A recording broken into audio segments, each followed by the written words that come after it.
JB타임즈. 더 막내 작가와 함께 시선 집중의 문을 열겠습니다. 어서 오세요. 네, 안녕하세요. 더막갑니다. 네. 오늘도 삐딱선 정신에 입각해서 주요 뉴스 챙겨 드릴 텐데요. 속보를 들으셨는지 모르겠습니다. 오늘 아침 6시 22분쯤에 제주도에서 또 규모 3.2 지진이 발생을 했어요.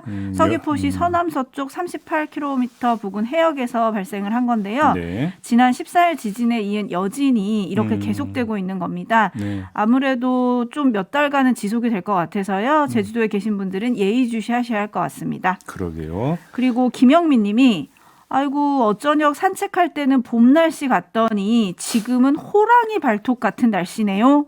내일은 더 춥다. 영하 15도? 내일? 내일이 뭔가 최강 한파가 온다니까. 그냥 집에서 따뜻한 집에서 머무시는 게 좋을 것 같습니다. 네, 그리고 동파되지 않도록 수돗물을 살짝 네. 틀어두는 센스 발휘하셔야 할 것 같습니다. 네, AS 타임 가시죠. 네, 어제 이호승 청와대 정책실장이 민주당 이재명 후보가 제안했던 손실보상 선지원 후 정산에 대해서 청와대와 당이 공감대를 형성했다라고 밝혔죠. 네. 방향성에는 공감한다 이렇게 밝혔는데 하지만 추경에 대해서는 선을 살짝 그었었습니다. 야당 반응이 나왔는데요. 코로나 손실보상 100조 원을 주장하면서도 집권 이후의 계획이다. 민주당이 추경을 할 거면 대통령과 상의하라. 라고 했던 김종인 국민의힘 총괄선대위원장이 네. 추경에 긍정적인 뜻을 어제 밝혔습니다. 일단은 기존의 방역 예산과 예비비를 활용을 해서 자영업자 소상공인 긴급 보상에 나서되 부족할 것 같으면 추경을 생각해 볼 수 있다라고 했어요. 네. 하지만 선지원 후 정산에 대해서는 말은 쉬어도 그렇게 간단하게 될 수 있는 게 아니다라면서 여기에 또 선을 그었거든요. 서로 선을 긋는 게 조금 다르신데 선지원 후 정산은 사실 소상공인들이 여야 대선 후보에게 먼저 제안을 했던 거기도 합니다. 네. 그래서 당청은 공감은 했지만 야당은 반대. 그럼 이걸 어떻게 풀어야 될까요, 제이비? 글쎄요. 야당은 반대한다고요. 네. 그런데 지금 소상공인들이나 자영업자들은 지금 그걸 원하고 있는 거 아니겠습니까? 그렇죠. 그러면 그 방향으로 갈 수밖에 없는 것 같고 손실 보상이라고 하는 것들이 손실 보상법 규정에 따라서 지금 되기 때문에 사후적인 거잖아요. 근데 문제는 지금 당장 타격을 받고 있는 거니까 그래서 선지원 이야기가 나오고 있는 거 아니겠습니까? 네. 이 부분에 대해서는 좀 열린 마음으로 협상에 임해야 될 거라고 생각하고요. 접근하는 방법은 크게 두 가지라고 하는데 하나는 빨리빨리, 두 번째는 많이. 이거 아니겠습니까? 시의적절하게 다다익선으로 접근하는 게 저는 맞다고 생각합니다. 네, 또 내일부터 거리두기가 강화가 되니까요. 그러니까요. 더 자영업자 소상공인들이 힘들어지는 시간이시거든요. 그래서 정부와 여당, 야당이 좀 빠르게 협의를 좀 해주셨으면 좋겠다라는 말씀 전하면서 뉴스와 분석이 함께하는 JB타임즈 오늘 주목할 뉴스들 챙겨드리겠습니다. 네. 첫 번째 뉴스는 어떤 건가요? 김건희 씨 허위 수상 이력이 또 나왔습니다. 또, 네. 2001년 한림 성심대 강사 임용위에서 제출한 이력서에 1995년 5월 미술 세계 대상전 우수상 입상을 했다고 적었는데 하지만 그때 당선자 명단이 실린 1995년 8월 월간 미술 세계 129호를 보니까 김건희란 이름도 개명전인 김명신이란 이름도 없었다라는 겁니다. 이력서 제출 전후인 94년과 96년 미술 세계 대상전 명단도 확인을 했지만 역시 그런 이름은 없었다고 합니다. 네. 그러니까 김건희 씨는 이 이력서 제출 후에 한림 성심대에 임용돼서 2001년 2월부터 2004년 2월까지 컴퓨터 응용과 강사로 근무를 했었거든요. 김건희 씨는 이게 어떻게 된 거냐 물어보는 한겨레 기자에게 너무 오래된 일이라 기억이 잘 안 나서 확인을 해봐야 할 것 같다 이렇게 답변을 했다고 하는데요. 현실적인 문제가 바로 이것일지도 모르겠다는 생각을 한번 해봤습니다. 어떤 현실적인 어려움이 있을 것 같은지 일단 윤석열 후보의 발언을 먼저 듣고 이야기를 좀 이어가 볼까요? 함께 들어보시죠. 그러니까 이게 지금 논란이라고 지금 말씀을 하셨지 않습니까? 그러니까 오래된 일이라서 좀 그 진상을 확인하는데 좀 시간이 좀 걸리고요. 그러나 결론이 어떻게 나든지 간에 국민께서 기대하시는 그런 그 눈높이와 그 수준의 미흡한 점에 대해서는 뭐 저나 제 처나 그 부분에 대해서는 국민께 뭐 사과를 나중에 드린다, 지금 드린다가 아니라 국민께 늘 죄송한 마음을 가지고 있고요. 마음은 하여튼 그렇습니다. 국민께 어떠한 결론이 있더라도 어쨌든 공세의 빌미라도 준 것 자체가 그거는 잘못됐다고 저는 생각합니다. 그리고 그 실제 내용에 대해서는 저희들이 좀 더 확인을 해보고 그렇게 해서 하여튼 뭐 국민들께는 죄송한 마음을 가지고 있습니다. 네, 지금 들으신 대로 윤석열 후보는 오래된 일이라 진상 확인에 시간이 좀 걸린다고 말했죠. 네. 그리고 조금 전에 제가 전해드린 김건희 씨는 너무 오래된 일이라 기억이 잘 안 나서 확인을 해봐야 할 것 같다고 했습니다. 두 말이 똑같죠. 바로 이 지점이 윤석열 후보와 김건희 씨를 옥죄는 진퇴양난 상황일 수도 있다. 진퇴양난. 네. 무슨 말씀이냐면 그저께 김건희 씨가 사과할 의향이 있다, 뭐 사과드린다 이렇게 하자 도대체 뭘 사과하느냐라는 반문이 따라붙지 않았습니까? 네. 지금까지 제기된 의혹을 추려서 사실관계를 확인하고 사과를 했다고 치죠. 근데 또 다른 사례가 나와버리면 그럼 어떻게 됩니까? 그러면 그 전에 했던 사과에 대해서 어떤 비판이 나오냐면 반창고 사과 아니냐. 이런 비판이 따라붙지 않겠습니까? 그러니까 사과를 할 거면 어떤 사례들이 있었는지를 총괄 정리해서 사실관계를 확인한 다음에 사과를 하는 게 사실은 수순상 맞죠. 네. 근데 문제는 너무 오래된 일이라 기억이 잘 안 난다는 거 아닙니까? 김건희 씨 말은. 네. 그러니까 지금 본인도 어디까지를 추려야 되는지에 대해서 좀 정리가 되어 있느냐. 네. 이 점을 좀 제기를 하지 않을 수가 있는 거죠. 제기할 수밖에 없는 거죠. 여기다가 민주당 같은 경우는 추가로 공개할 더 큰 건이 있다. 이런 식으로 지금 말하고 있지 않습니까? 그런 점에서 김건희 씨가 한겨레 기자에게 한 말이나 윤석열 후보가 기자들에게 한 말이나 그들의 난감한 상황을 반영한 발언으로 해석할 여지는 있다. 이 말씀을 먼저 드리는 거고요. 네. 그런 점에서 볼 때 윤석열 후보나 김건희 씨가 할 수 있는 최선의 방법은 사과 이전에 고백을 먼저 하는 거다. 고백을 하기 위해서는 과거 그러니까 자신이 이력서를 냈던 곳을 다 전수조사에서 내용이 어떻게 되는지 다 일단 확인을 물론 당연히 해야 되는 거겠죠. 그렇게 네. 고백을 한 다음에 사과를 하는 게 수순상 맞을 수 있다. 그렇지 않으면 또 다른 사례 나오면 그때는 더 난감해진다. 네. 이 점을 좀 그 말씀을 드리는 거고요. 뭘 어디까지 고백을 해야 되는지 본인이 한번 좀 찬찬히 과거를 한번 좀 돌아보시라. 이 말씀을 그래서 아주 진중하게 권고를 드리는 겁니다. 네, 그런데 그렇게 찬찬히 찾다 보면은 왜 흔히 그런 말 하잖아요. 사과는 타이밍과 진정성이 좌우한다. 이렇게 얘기를 하는데 그렇게 찬찬히 찾다 보면 타이밍이 좀 늦어지는 거 아닌가요? 그게 이제 그 안고 가야 되는 부담인 것이죠. 그래서 급한 불 끄자고 해서 껐는데 잔불이 있어갖고 거기 산불이 되면 어떡합니까? 김건희 씨 입장에서.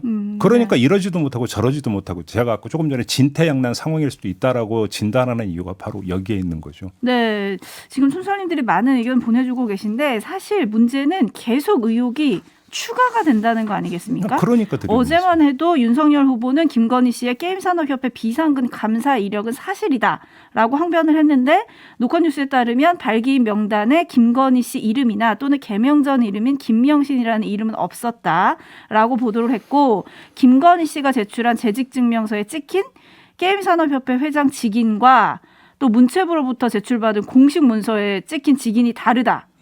이런 보도도 있었고요. 또 삼성미술관 기획전시 이력도 허위라는 보도도 이어졌습니다. 네네. 그리고 또 건강보험료도 7만 원밖에 내지 않는다. 이런 또 보도도 있었잖아요. 네. 그래서 지금 CKJ님이 양파도 아니고 까도 또 나오네요. 차라리 진실을 찾는 게 더 단독 보도감인 것 같습니다. 라고 해주셨어요. 그리고 이팅풀님은 예. 죄송한 마음이 있으면 공식적으로 사과하고 책임지면 되는 거 아닌가요? 알로에님은 결국 사과는 없다는 말을 좀 돌려서 하는 느낌인데요. 라고 꼬집어 주셨고요. 네. 그리고 오드리 델버님은 이젠 놀랍지도 않아요. 라고 좀 약간 자주 섞인 말을 해주셨는데요. 지금 어쨌든 새로 추가되는 의혹들이 굉장히 많잖아요. 네. 근데 사실은 따지고 보면 이미 국감에서 제기됐던 의혹들과 좀 비슷하다 결이 이력서에 허위를 쓴 거니까요. 근데 왜 윤석열 후보와 국민의힘이 지금까지 사실관계를 파악하지 않았을까? 당의 대응도 좀 허술하다. 이런 지적도 있더라고요. 이거는 상당히 날카롭고 당연한 지적이죠. 다시 말해서 전혀 이런 문제가 불거질 줄 모르고 있다가 불거졌다고 한다면 당황하고 미리 챙겨보지 않았을 수도 있는데 허위 이력 의혹만 그 이전에 제기된 게 한두 가지가 아니지 않습니까? 그렇죠. 이렇게 됐고 그다음 도대체 어디까지인가라고 하는 국민들 궁금증은 당연히 커질 것이고 언론이 따라붙을 것이라고 하는 것은 상식적으로 예견할 수 있는 부분이고 네. 그러면 선제적으로 어디까지 문제가 있었는지를 사전 조사를 먼저 자발적으로 할 수가 있는데 손 놓고 있었다는 얘기밖에 안 되는 거 아니겠습니까? 네. 예를 들어서 윤석열 후보 같은 경우 어젠가 그젠가요 기자들한테 하는 이야기가 게임 산업회 이사 이야기하면서 무슨 뭐 어떤 파트나 직함이 있는 게 아니다라는 취지로 주장을 했잖아요. 네. 그냥 이사 비등기 이사일 뿐이다라고 했는데 그 재직 증명서 보면 버젓이 기획팀 그리고 기획이사 이렇게 적혀 있잖아요. 문서에 그렇게 되어 있는데 파트가 없다. 이런 이야기가 나온다라면 가장 기초적인 것도 지금 챙기질 않고 있다는 얘기밖에 안 되는 거잖아요. 네. 그러니까 결국은 언론이 문제를 제기하면 그 다음에 대응하는 수순으로 가버리면 이건 계속 어떻게 되는 거냐면 코너에 몰리게 되는 거죠. 그렇기 때문에 과거에 본인이 어떻게 했는지 과거 행적에 대해서 그러니까 스스로 한번 총괄 한번 그 복기를 해보고 문제의 소지가 있는 것을 스스로 추려갖고 먼저 고백하는 게 수순이다. 그래서 이 말씀을 드리는 거예요. 그래서 김철규 님이 이러다가 1차 사과, 2차 사과, 3차 사과, N차 사과 이런 식으로 나오는 거 아니냐라고 꼬집어 주셨는데 한번 지켜보도록 하고요. 네. 근데 가족 리스크가 윤 후보만 있는 건 아닙니다. 이재명 후보도 예외는 아닌데요. 네. 제이비타임스 다음 주목할 뉴스 오디오로 먼저 만나보시죠. 가족들과 관련해서 매우 불미스러운 일이 발생했습니다. 자식을 가르치는 부모 입장에서 참으로 죄송하다는 말씀을 드립니다.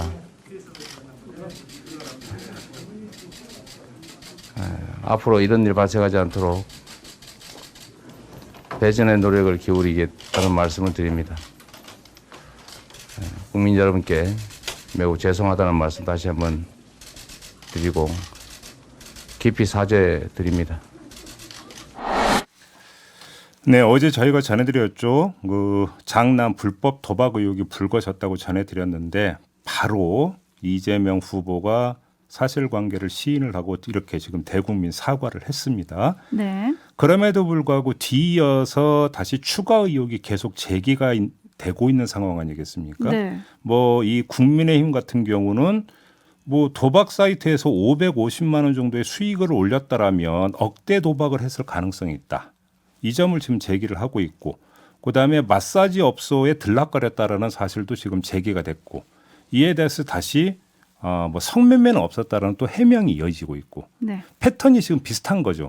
무슨 이야기냐면 한 의혹이 제기가 되니까 그거에 대해서 일단 사과를 했는데 추가 의혹이 또 제기가 되니까 또 그거에 대해서 해명하는 이런 순환 구조가 형성이 되고 있다라는 것이죠. 네. 그래서 똑같은 말씀을 드리겠는데요. 이재명 후보 쪽에서도 기왕 문제가 불거진 것이라고 한다면 정확히 그 장남을 통해서 들을 수 있는 얘기는 다 듣고 조사를 해야 될 건 다 조사를 해야 된다. 네. 그래서 선제적으로 사실을 시인할 건 빨리 시인하고 밝힐 건 빨리 밝히면서 그 다음에 다시 총괄적으로 대국민 사과를 다시 해야 된다.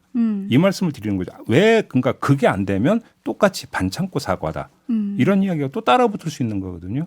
결국은 윤석열 후보 부인 김건희 씨의 경우나 이재명 후보의 장남의 경우나 똑같이 방어적 차원에서 접근에 들어가면 계속 말릴 수 있다는 것이죠. 네. 이런 점에서는 진실이 진실 앞에 겸허하라 이런 말이 있지 않습니까?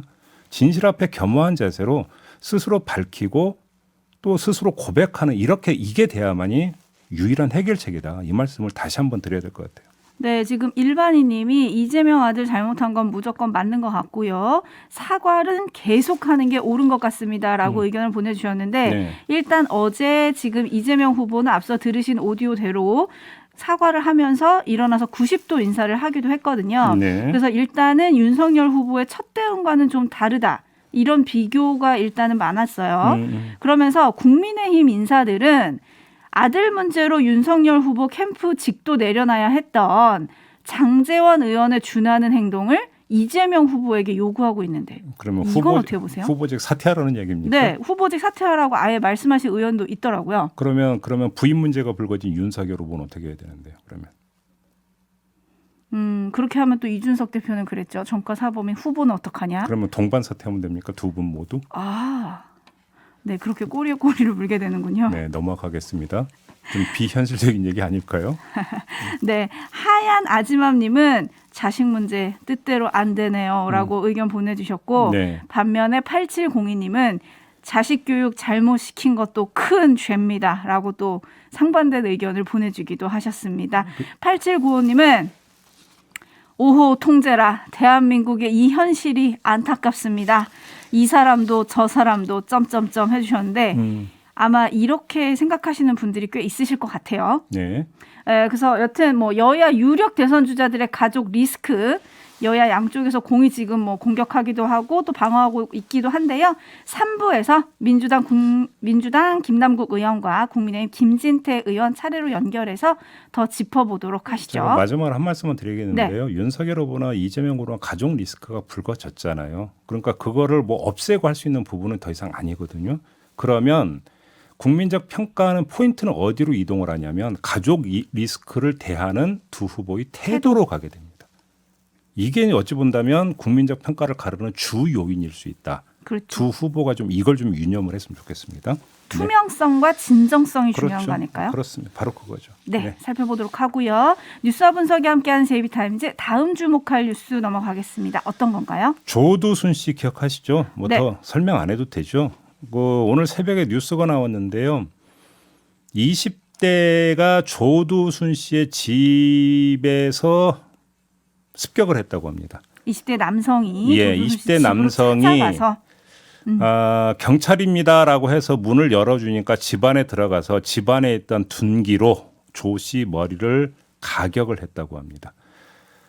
조 씨는 일단 병원으로 옮겨졌는데요. 뭐 생명에는 지장이 없는 것으로 지금 알려지고 있고요. 출동한 경찰이 이 20대 남성을 특수상해 혐의로 체포를 했다고 하는데 이 남성은 지난 2월에도 조두순을 응징하겠다면서 흉기를 들고 주거지의 침입을 시도한 적이 있었다고 합니다. 이 20대 남성은 조두순을 응징하면 내 삶에 가치가 있을 것 같다. 이렇게 진술했던 것으로 지금 전해지고 있는데요. 결국 이거하고 연결해서 본다면 응징 차원에서 그러니까 집안의 어떤 그 침입에서 둔기로 내려친 거 아니냐 이런 지금 추정이 나오고 있는데 요건 좀 수사 결과를 좀 더 기다려 봐야 되는 그런 문제가 되겠죠. 네. 아무튼 응징 차원이라고 한다고 해서 뭐 정당화될 수 있는 부분은 아니죠. 뭐 그 심정이 어떤 건지 뭐 모르는 바는 아니지만 대한민국 법체계나 뭐 대한민국을 떠나서 전 세계적인 어떤 법체계에서 사적 응징은 허용을 하지 않고 있거든요. 그렇죠. 그렇죠. 자, 다만 응징하고자 하는 부분들에 대해서 왜라고 하는 부분들이 이제 따라 붙으면 되는데 그거는 결국은 또 법에 맡겨야 되는 거다. 다시 한번 강조해서 이 말씀만 드리겠습니다. 네, 김영민 님이 이제 조두순을 보호해야 하는 사태가 발생했네요 라고 해주셨고요.